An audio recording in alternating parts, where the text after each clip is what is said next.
So first of all, we designed the game, and the experts, the physiotherapists told us that the games were effective in order to rehabilitate the users on balance.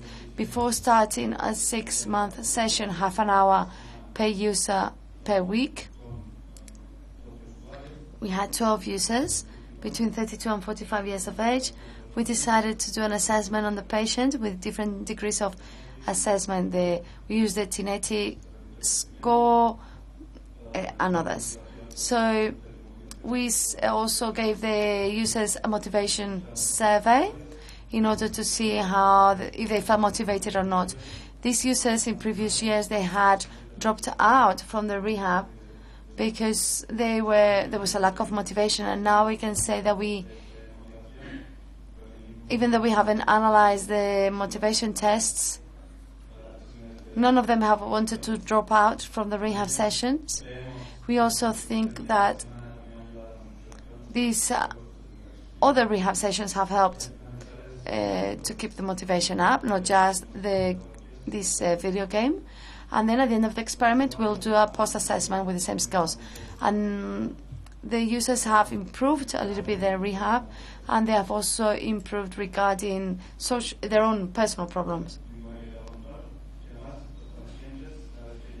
Patients, every time we got there, they seemed to be motivated and happy, and so that gives us also greater motivation to continue week after week with these experiments. Based on all these experiments and on the implementation of these experiments, given that we were interested on interaction, in order to be able to apply this interaction for other games for rehabilitation, we have managed to draw the certain conclusions that for any rehabilitation game, we need to pay attention to the video game design, and for that we need to have the feedback from the user. The user needs to know whether they're doing things right or wrong. They need to feel identified. The users need to feel identified with the game.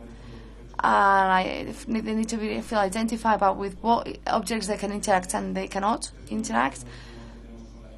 Awareness. I think with the Kinect, that was one of the problems we had. There's 2 cameras on the Kinect, one for the depth of field and another one that focuses on the user.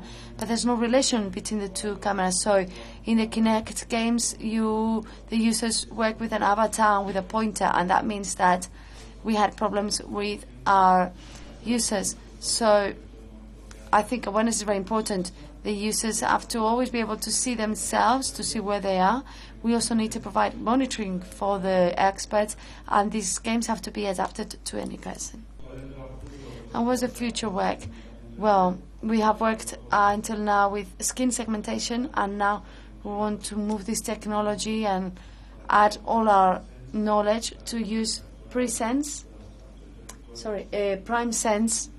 technology, not just skin sections, but elbows, tracking, etc. Many thanks for your attention. Thank you.